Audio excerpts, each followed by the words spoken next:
Hey everyone, and welcome to another exciting explainer. Today, we are tackling a mathematical topic that is absolutely everywhere around us. And honestly, it's one of the most practical and scoring topics in geometry: area calculations.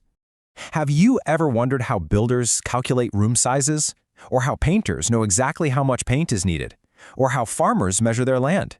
Well, it's all about area. Whether you're prepping for your CBSE Class 10 exams or just want to understand the physical world a bit better, you are in the right place. Today, we're going to master area calculations in the absolutely easiest and most visual way possible. Let's get into it. So, here's our quick roadmap for today. First, understanding area. Second, essential shape formulas. Third, mastering composite shapes. Fourth, real-life applications. And finally, exam tricks and mistakes to help you secure those full marks. All right, let's kick things off with part 1, understanding area. Before we even touch the math or try to memorize a single formula, we really need to build a rock-solid foundation. So, what actually is area? Basically, area is just the amount of space enclosed inside a two-dimensional shape. It tells us how much surface a shape covers. I want you to picture a flat 2D surface, like your bedroom floor, or literally the screen you're looking at right now, and imagine it being completely covered. That total flat enclosed space, that's the area. Now, how do we actually measure that space? Well, area is always, and I mean always, measured in square units. We're talking square centimeters, square meters, or square inches. Imagine a literal square tile. Now imagine that tile completely covering a small part of your floor. The total number of those individual square tiles you need to perfectly cover the whole floor, that number represents the area.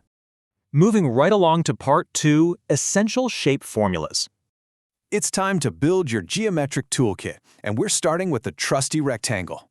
A rectangle is just a four-sided figure where opposite sides are equal.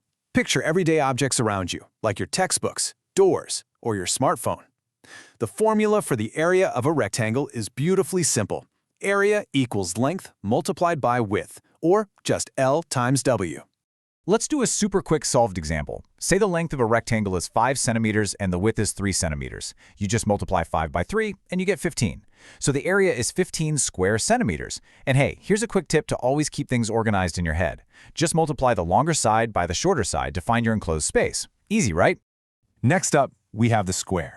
And this actually brilliantly illustrates how math builds on itself, because a square is really just a special kind of rectangle where all four sides are exactly equal. Think of the squares on a chessboard, or those perfectly square floor tiles. Because the length and width are exactly the same, our formula simplifies. It just becomes area equals side multiplied by side, or simply side squared. Let's keep this momentum going. If you have a square with a side of 4 centimeters, finding the area is incredibly easy. Just multiply 4 by 4, giving you 16 square centimeters. See how simple this is? You literally just multiply the side by itself, and boom, you're done. Okay, let's talk about triangles. A triangle is a three-sided shape, and let me tell you, these guys are absolutely crucial in geometry, engineering, and architecture. The formula for the area of a triangle is base multiplied by height, all divided by 2. Now, the really crucial point here, and I really want you to visualize this, is that a triangle is exactly half of a rectangle having the exact same base and height. That visual intuition is exactly why we divide by 2. I'm stressing this because forgetting to divide by 2 is a massively common mistake students make in exams.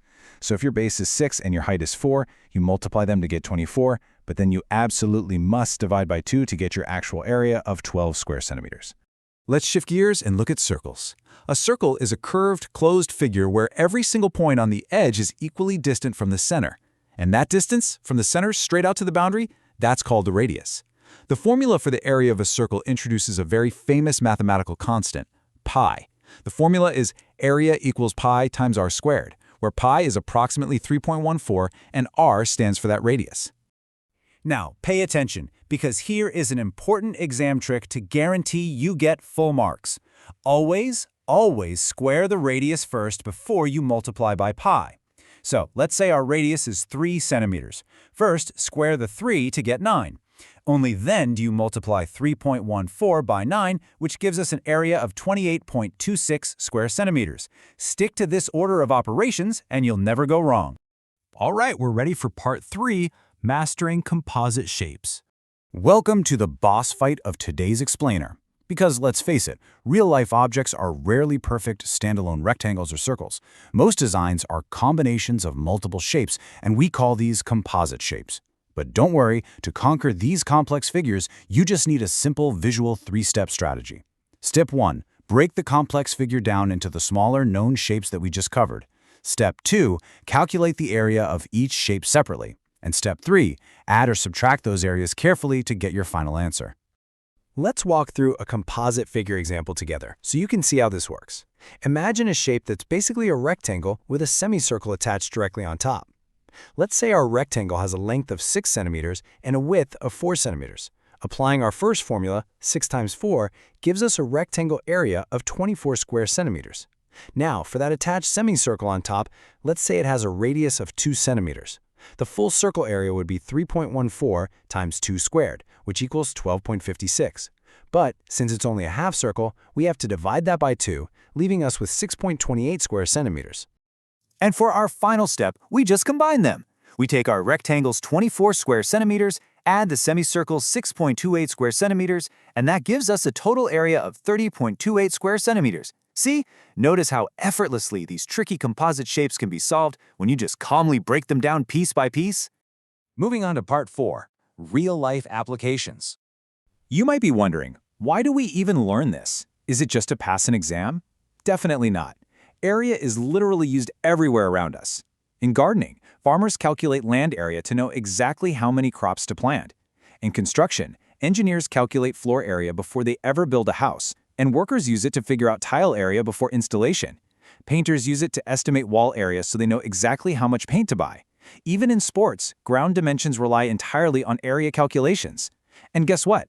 Mobile app developers, game designers, and architects use these exact geometry skills daily to build both the digital and physical worlds you interact with. Pretty cool, right? Finally, let's cover part 5, exam tricks and mistakes. Now that you've got the core knowledge down, it's time to equip you with the armor you need so you don't lose any silly points on test day. Treat this slide like your vital exam checklist. Let's explicitly call out these common mistakes so you can avoid them. First up, forgetting square units. If your dimensions are in meters, your final answer must be written as square meters. Do not forget that little too. Second, using the full diameter instead of the radius in circle questions. Remember, radius is just the diameter divided by 2. Third, like I warned you earlier, forgetting to divide the triangle area by 2. And finally, adding the wrong areas together in composite figures. A really great shortcut here is to always sketch out the figure before solving. Visualization makes geometry so much easier and totally prevents those simple mistakes. All right, here it is, the ultimate quick formula revision summary. I highly encourage you to take a mental screenshot of this table right now for your exams. Ready? The rectangle is length times width. The square is side squared. The triangle is base times height divided by 2. The circle is pi times radius squared. And the semicircle is that exact same circle formula simply divided by 2. Once you master these basic formulas and visualization techniques, geometry becomes incredibly easy and, honestly, quite fun. I definitely recommend practicing a few numerical problems right after this explainer to strengthen your understanding. If this explainer helped you understand area calculations easily, then like the video, subscribe to the channel, and share it with your friends. Let's make math simple and fun together. But before you go, just look around the room you're sitting in right now. How many composite shapes can you spot? And could you calculate their exact area? Think about it. See you next time.